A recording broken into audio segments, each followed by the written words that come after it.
Judge was begging her. Where is the rest of Mr. Pomerantz? Ira Pomerantz's body had been butchered, his legs, arms, and head hacked off. His wife, Valerie Pape, had dumped his torso, all that remained, into a trash bin. On the night of January 23, 2000, a delivery driver arrived at a Bosch's grocery store in Mesa, Arizona, located at McDowell and Power Roads. The delivery driver observed something strange from a distance. To the delivery man who had watched the car pull up and its glamorous driver get out, the mystery deepened even further when the woman walked around to the trunk and flipped it open. Then she appeared to be struggling to remove some heavy object. Then she had it in her grasp and was staggering with it towards a dumpster. Finally, after some effort, she was able to heft this object over the rim and into the steel container. That done, the woman walked quickly back to her car and sped off. The delivery man, seated in his van and hidden in the shadows, wrote down her license plate number before she disappeared into the night. The delivery driver went to the dumpster to investigate and made a horrific discovery. Lying in the dumpster was a human torso, cut between the breastline and the knees. The delivery driver notified the Mesa Police Department. But before continuing, we welcome you to our channel The Murder Files, where we discuss the most breathtaking, terrifying and strange true crime stories, and also we would like to send our sympathies to loved ones and families who fell victim to the obnoxious crimes presented on this channel.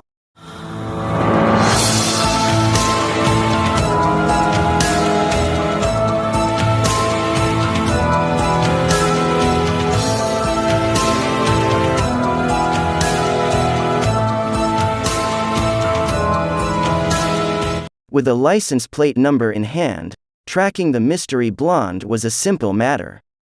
She was 47-year-old Valerie Pape, a French national who ran a ritzy beauty salon in Scottsdale, Arizona, catering to the city's wealthiest women. Pape was married to a prominent businessman named Ira Pomerantz, 13 years her senior. The couple resided in a lavish mansion in Scottsdale's upscale McCormick Ranch neighborhood. Both of the two were well known to the neighborhood police officers. Numerous times, they had received calls about domestic disputes at their home. Valerie was at home when detectives called on her. She willingly let them in and even allowed them to carry out a search. But her cooperation would land her in trouble.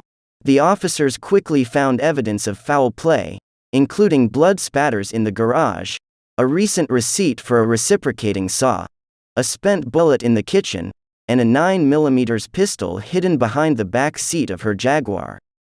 Pape also could not account for her husband's whereabouts, saying that they had recently been living apart due to marital differences. With the evidence that the police already had against her, that was never going to fly. Valerie was led away from her house in handcuffs that day.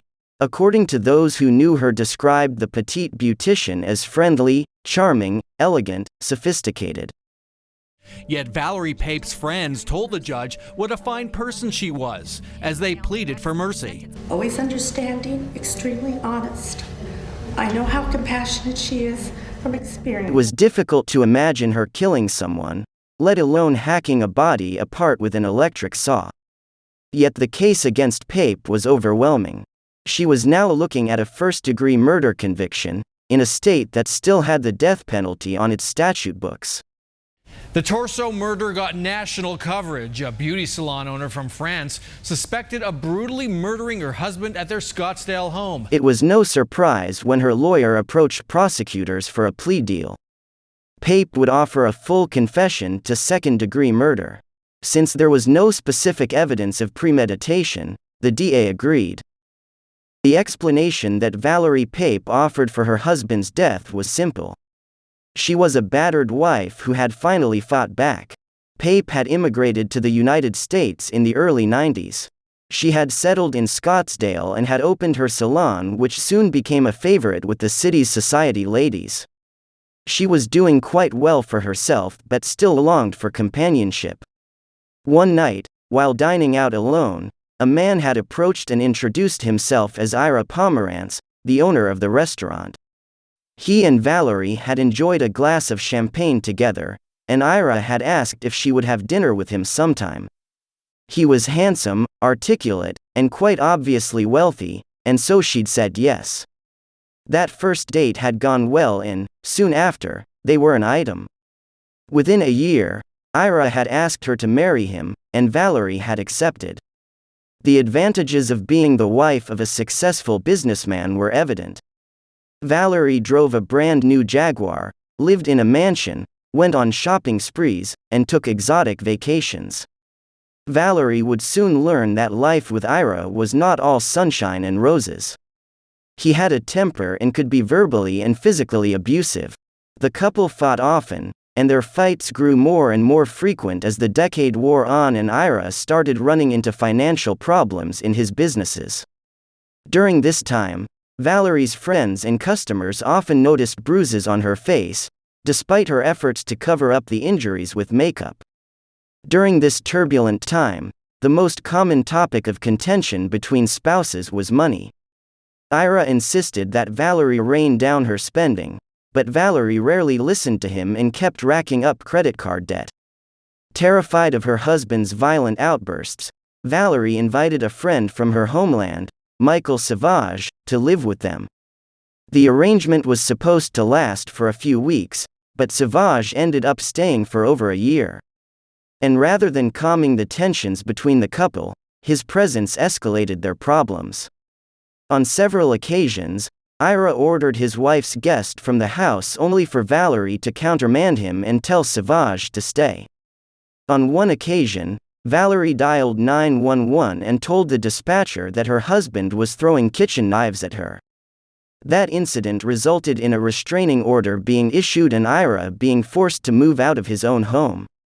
During his absence, Valerie bought herself a gun and started taking shooting lessons.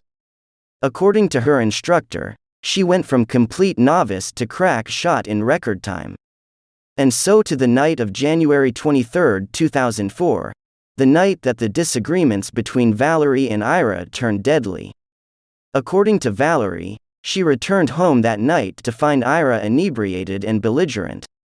He demanded to know why she was late and refused to accept her explanation that she had been at the salon. At one point, he slapped her across the face. Then he turned his back on her and walked towards the bar to pour himself another drink. It was then that Valerie took her gun out of her handbag, walked up behind Ira and pumped 4 rounds into his back. It was self-preservation rather than self-defense. With a dead body in the living room and a revolver in her grasp, Valerie was suddenly in trouble. Calling the police, explaining that she had acted in self-defense, and then hoping that the courts would accept her narrative and be understanding of her situation as an abused wife were the rational things to do. However, Valerie was scared that no one would believe her and that she would receive a life sentence or perhaps even a death sentence. She finally made a desperate decision to make her husband vanish as a result. It's not an easy task to dispose of a human body, and it's definitely not for the weak of heart. Valerie first brought the body into the garage where she spread it out on some plastic wrap. She left it there overnight and went to a hardware shop the next day to buy a reciprocating saw and many more blades. With this, she used to cut off her husband's head, limbs, and legs, working in small bursts for 4 days or until her gag reflex kicked in. Then, after being wrapped in plastic, the body parts were placed in the garage for a while Valerie determined what to do with them. Valerie had initially intended to dump the remains in the desert, but she'd become increasingly unnerved over the mutilated corpse sitting in her garage. Eventually, she'd panicked, loaded the torso into her Jaguar and driven with it to Mesa, where she was spotted by the delivery man. It is highly unlikely that she'd have gotten away with the murder anyway. Ira would undoubtedly have been missed, and Valerie had done a poor job of cleaning up the crime scene. Her ill-advised dumping of the torso merely accelerated her arrest. Valerie Pape entered a guilty plea at her 2002 trial and was sentenced to 16 years behind bars. In 2016, she was deported and transferred to a French prison. She was released 2 years later, in 2018.